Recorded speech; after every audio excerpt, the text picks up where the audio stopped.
Assalamualaikum warahmatullahi wabarakatuh. Kali ini kita bahas pelaku-pelaku di bisnis properti. Anda yang mana? Pertama, kita bahas tentang pelaku bisnis properti, yaitu broker atau broker properti. Broker properti ini atau bahasa lainnya adalah perantara atau makelar atau penghubung atau mediator. Broker properti ini bisa dimulai tanpa modal alias nol, bener-bener nol, karena yang kita butuhkan adalah kepercayaan, kemudian kita juga membutuhkan kesempatan. Bagi ini juga banyak yang bertanya bagaimana memulai bisnis properti jika tanpa modal. Salah satunya bisa menjadi broker, menjadi perantara. Tidak perlu modal besar, apalagi di era sekarang, di era revolusi industri, kita bisa menjadi perantara menggunakan teknologi. Jadi bagi mahasiswa, bagi siapapun, bukan hanya mahasiswa, yang pengen punya bisnis properti bisa mulai dengan broker, menjadi perantara. Berapa penghasilan jadi seorang broker? Relatif, cuman biasanya adalah senilai 2,5% dari nilai properti yang akan dijual. Kalau misalnya sewa, nilainya, persentasenya biasanya lebih tinggi. Nah, ini kalau buat mahasiswa lumayan banget. Dan juga menjadi ini, broker ini adalah sesuatu profesi profesional, sebuah profesi yang diakui dan punya perusahaan juga, dan punya asosiasi di bidang broker properti. Apa keuntungan menjadi broker? Pertama, broker tidak perlu modal besar. Terus kalau memulai bisnis dari nol, ketika menjadi broker, kita bisa belajar banyak tentang properti. Semisal kita menjadi broker dari satu lahan, yang dibutuhkan adalah kita bisa belajar sertifikatnya apa, apakah hak guna bangunan, atau sertifikatnya SHGB, atau sertifikatnya hak milik, atau masih akad jual beli, atau apa. Di sini kita bisa belajar.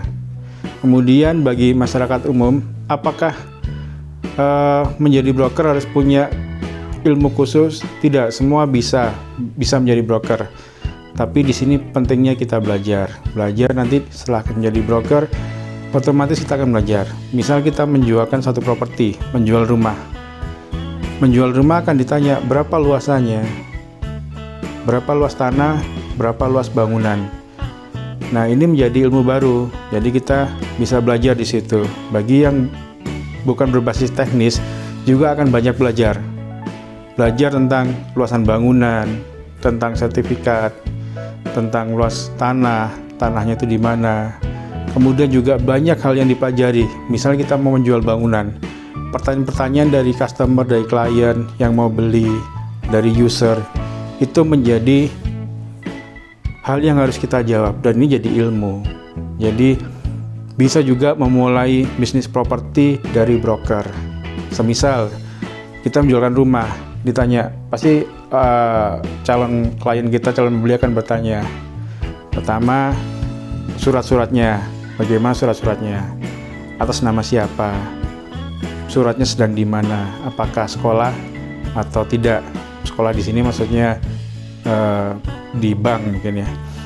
Kemudian berapa luasannya, di mana patok-patok batasnya, apakah sudah ada patokannya, kondisi tanahnya bagaimana, apakah ada sengketa, masih warisan, kalau waris ini anak-anaknya bagaimana, ahli warisnya bagaimana. Terus misalnya lagi dari lahan set, apakah itu tanah basah, sawah misalnya. Kalau kita bikin rumah nggak bisa langsung, perlu waktu. Bahkan bisa juga kalau lahan hijau nggak bisa dibuat perumahan, atau lokasinya tidak tepat untuk perumahan, padahal kita ingin bangun rumah. Kemudian kita juga di situ bisa belajar, kalau jual rumah ini luasannya berapa, kamarnya berapa. Pertanyaan biasanya kalau kita jual rumah, berapa kamar tidur, berapa kamar mandi, ada carport, ada garasi, ada taman, ada dapur, kamar mandinya pakai air panas enggak atau pakai bathtub enggak. Itu pertanyaan-pertanyaan yang akan pasti muncul ketika orang mau beli rumah. Nah, bagi yang belum pernah, ini menjadi ilmu yang baru. Kemudian semakin lama kita mengenal, semakin lama kita belajar, di situ kita akan semakin menguasai. Bahkan sampai kita bisa menaksir bangunan ini nilainya berapa. Semisal ada rumah dijual, oh rumah ini di daerah A. Di daerah A ini cukup tinggi. Misalnya per meternya 5 juta, di daerah sampingnya 3 juta. Bahkan sebelahan ketika berbatas tembok, satunya masuk perumahan, satunya di kampung, harganya beda, padahal sebelahan. Ini hal-hal yang bisa kita pelajari ketika kita menjadi broker. Jadi banyak ilmunya ketika di sana, dan ini tanpa modal. Ini pertama adalah tentang broker. Kemudian siapa lagi yang ada di bisnis properti? Yang kedua adalah flipper. Flipper ini setingkat di atas broker. Kalau broker jual beli properti tanpa modal, kalau flipper ini dengan modal. Semisal saya membeli lahan, kemudian di lahan itu saya bangun rumah. Setelah jadi, rumah itu saya jual. Jadi flipper itu jual beli properti. Semisal juga saya beli lahan, kemudian karena lahannya itu menarik sebelah dengan kampus terkenal PTN semisal, dan di situ potensinya pasti kos-kosan. Jadi saya membuat rumah kos, memang ditujukan untuk bikin kos-kosan. Setelah jadi, kemudian saya jual dan laku. Ini bisnis flipper. Bisnis flipper tentu membutuhkan modal, karena untuk pembebasan lahan, untuk beli tanah, kemudian untuk membangun, mengurus perizinan, menunggu saat-saat rumah itu laku atau masih belum laku, kita jual. Ini flipper. Bisa digunakan oleh semua orang yang pengen menjadi flipper, terutama kalau Anda punya uang berlebih, bisa menjadi flipper. Daripada uang itu terdiam, bisa diinvestasikan di bisnis properti. Kemudian yang lebih tinggi lagi adalah developer. Kalau flipper ini jual beli atas nama perorangan, semisal saya beli rumah, kemudian saya renovasi, saya jual, atau saya beli lebih luas lagi, ada 3 rumah, 4 rumah, kemudian saya renovasi, saya jual lagi, saya berharap keuntungan di situ. Keuntungan itu berdasarkan dari nilai jual, waktu juga ada selisih waktu, tentu ada peningkatan harga, di situ dapat keuntungan, itu flipper. Yang di atasnya adalah developer. Developer ini adalah sistem. Developer develop membangun suatu kawasan perumahan, kawasan hunian. Di situ yang dipikir banyak. Bagaimana membuat kawasan itu jauh lebih bernilai daripada sebelumnya. Pasti membutuhkan modal, karena developer harus membebaskan lahan. Tapi bisa juga untuk menjadi developer tidak membutuhkan modal yang besar dengan sistem kerjasama. Developer membutuhkan tenaga-tenaga di bawahnya. Developer membutuhkan arsitek untuk mendesain rumah, membutuhkan arsitek untuk mendesain lahannya, bagaimana menata lahan. Developer membutuhkan kontraktor untuk membangun perumahan, semisal membangun sarana dan prasarana jalan, kalau ada jembatan, kalau ada PJU, penerangan jalan umum, kalau ada tempat-tempat lain, semisal fasilitas umum, membangun saluran air, selokan, membangun taman. Dan ini membutuhkan desain, membutuhkan kontraktor. Developer mengelola itu semua dan bertanggung jawab terhadap itu semua. Di dalam konsepnya, developer itu juga mempunyai konsep jangka panjang. Pengembangannya juga terarah. Jadi bisa juga pemain properti itu, atau Anda pengen bermain di properti, bisa menjadi developer. Dengan cara tadi mempunyai keinginan untuk mendevelop, bisa jangka pendek, bisa jangka panjang. Jangka pendek misalnya kita membuat properti perumahan yang itu targetnya selesai sampai di situ 5 tahun, 10 tahun. atau kita bisa membuat yang lebih besar sehingga seperti menjadi kota satelit. Di dalam kota ada satu area yang fasilitasnya sangat lengkap. Di situ ada mall, ada apartemen, ada hotel, ada lapangan golf, tempat hiburan, dan lain sebagainya.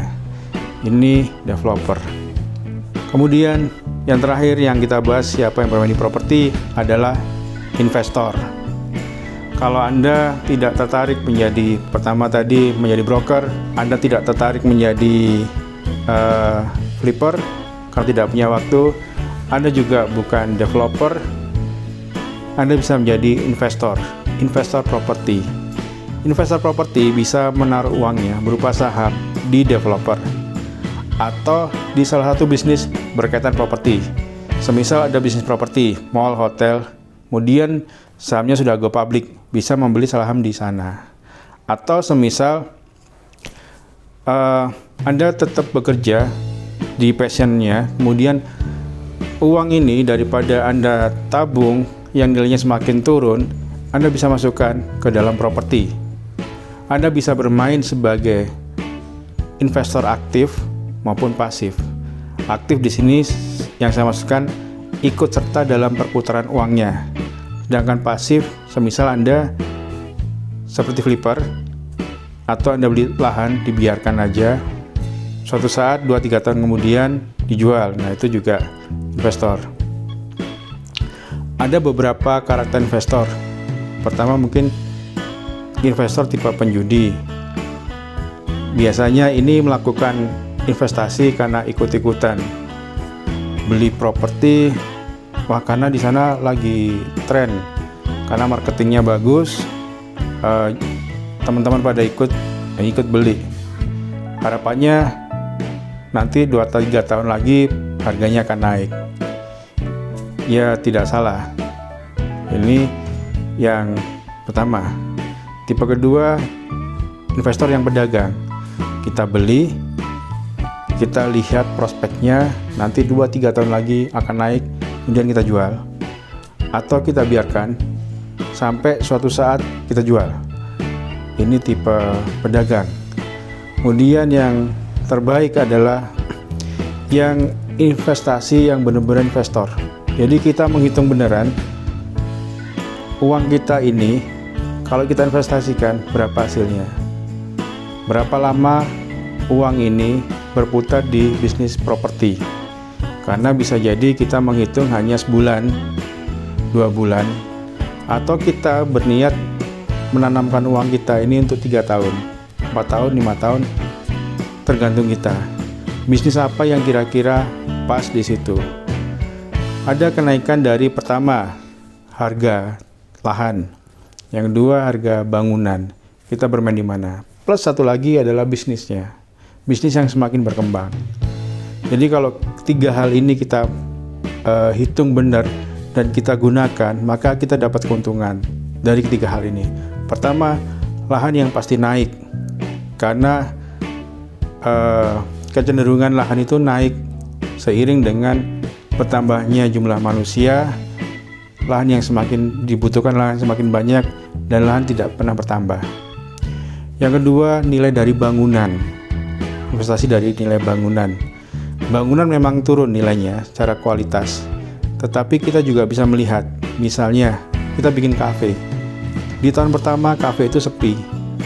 Di tahun kedua bisa jadi rame, mulai rame. Bisa jadi menjadi ledakan, rame banget di tahun 3. Nilainya bertambah. Nilai fungsinya bisnis tadi bertambah. Jadi dapat keuntungan 3 juga. Pertama nilai tanah tadi, yang kedua dari bisnis bangunannya tadi, yang 3 dari bisnisnya. Misalnya kita bikin hotel.